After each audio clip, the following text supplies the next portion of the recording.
महाराष्ट्र विधानसभा चुनाव के मतदान से पहले बड़ा खुलासा हुआ है। अजीत पवार ने यह कहकर सनसनी फैला दी कि 2019 में जब उद्धव ठाकरे एनडीए से अलग हो गए थे तो गौतम अडानी ने एनसीपी और बीजेपी को साथ लाने की कोशिश की थी और इस मामले में लगभग ये तय भी हो गया था। लेकिन फिर अचानक बात पटरी से उतर गई, क्योंकि उतरी इस सवाल पर और अजीत पवार के दावे के बाद राहुल गांधी ने बीजेपी को घेर लिया।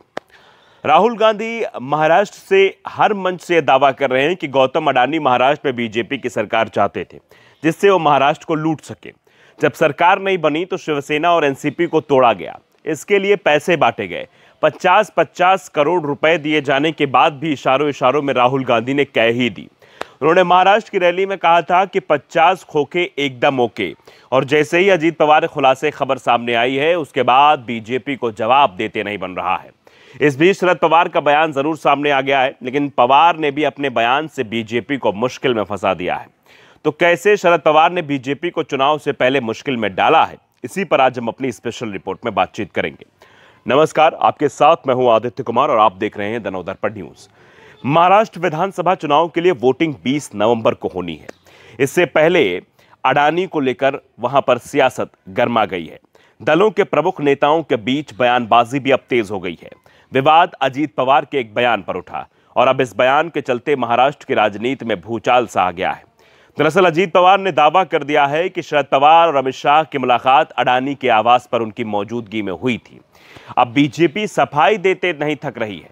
पहले आपको हम बताते हैं कि अजीत पवार ने आखिरकार क्या कुछ कहा है, जिसको लेकर महाराष्ट्र की सियासत में एक नया भूचाल आ गया है। और अजीत पवार का यह बयान इस हद तक भी मायने रखता है क्योंकि वो अभी एनडीए में शामिल हैं। दरअसल अजीत पवार ने कहा कि गौतम अडानी ने 5 साल पहले बीजेपी और अविभाजित एनसीपी, यानी जब एनसीपी अलग नहीं हुई थी, उसके बीच राजनीतिक बातचीत करवाई थी। उस समय चुनाव नतीजे सामने आए थे और किसी भी दल की सरकार नहीं बन पा रही थी। उद्धव ठाकरे एनडीए छोड़ गए थे। इसके साथ दिल्ली में एक बैठक हुई जिसमें अमित शाह, गौतम अडानी, प्रफुल्ल पटेल, देवेंद्र फडणवीस और शरद पवार सभी वहां बैठक में मौजूद थे। यह बैठक दिल्ली में एक कारोबारी के घर पर हुई थी। बैठक में सब कुछ तय हो गया था। किस दल के कितने मंत्री होंगे, कौन सा मंत्रालय किस दल के हिस्से में जाएगा, जिले का संरक्षक मंत्री कौन बनेगा, यह सब भी उस बैठक में तय कर लिया गया था। मतलब आप समझते हैं किस तरीके की यह बातचीत थी। मतलब अजीत पवार ने यह साफ साफ दावा कर दिया है कि गौतम अडानी ने शरद पवार और अमित शाह की मुलाकात करवाकर दोनों को साथ मिलाकर महाराष्ट्र में सरकार बनाने की डीलिंग कराई थी। मामला 2019 का है, जब 2019 में देवेंद्र फडणवीस को सीएम और खुद को डिप्टी सीएम बनाकर कुछ घंटों के लिए सरकार बनाई गई थी। अजीत पवार का बयान सामने आया तो राहुल गांधी ने इसे तुरंत ही लपक लिया।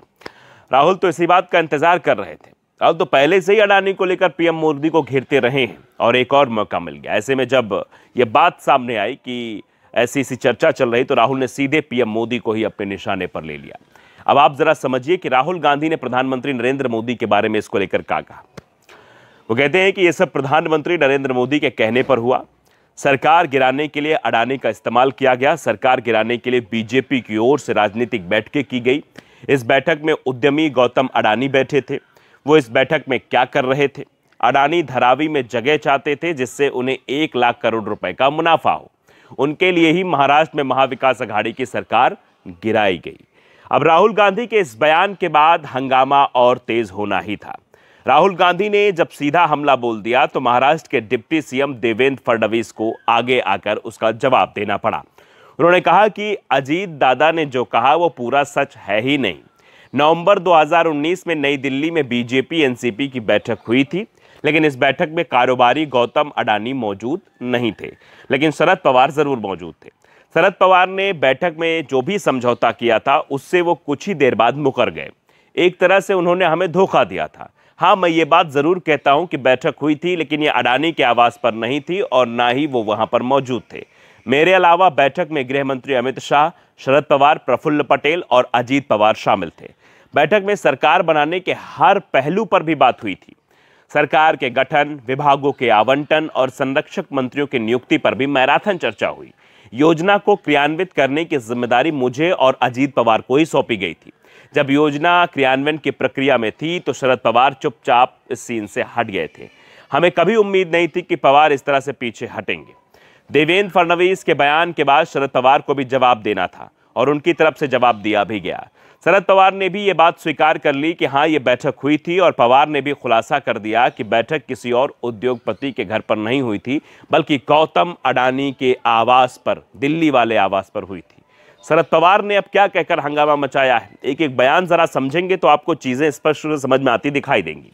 अब शरद पवार कहते हैं कि हमारी बैठक अडानी के नई दिल्ली स्थित आवास पर हुई थी। अडानी ने रात्रि भोज में मेजबानी की थी, लेकिन राजनीतिक चर्चाओं में उन्होंने किसी तरह की हिस्सेदारी नहीं निभाई थी, वो इसमें मौजूद नहीं थे।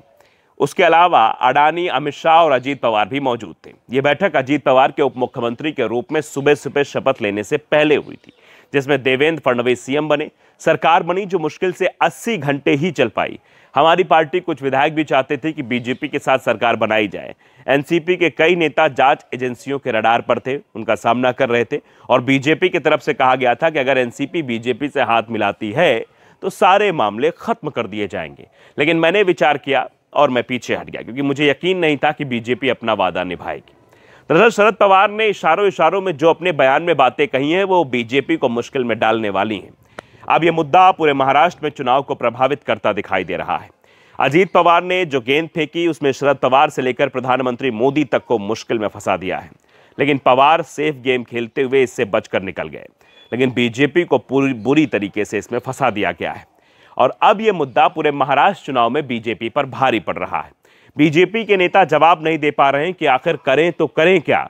दूसरी तरफ शिवसेना, यूबीटी और कांग्रेस इस पूरे मामले में बेहद हमलावर दिखाई दे रही है।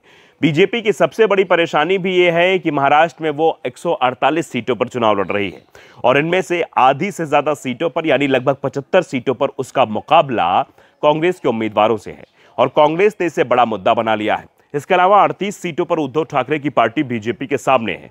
एनसीपी शरद पवार का गुट कम से कम सीटों पर बीजेपी के सामने है। ऐसे में बीजेपी की सबसे बड़ी चिंता यही रही है कि किसी तरह से वो इस मुश्किल परिस्थिति से बाहर निकले, लेकिन एक के बाद एक अटैक बीजेपी को बाहर नहीं निकलने दे रहे हैं। अजीत पवार के इस बयान से हलचल और फिर प्रधानमंत्री नरेंद्र मोदी पर राहुल गांधी का सीधा हमला और शरद पवार का इस बात का आकर जवाब देना कि हाँ, अडानी के घर पर बैठक हुई थी, वो सब कुछ अब बीजेपी के खिलाफ होता दिखाई दे रहा है।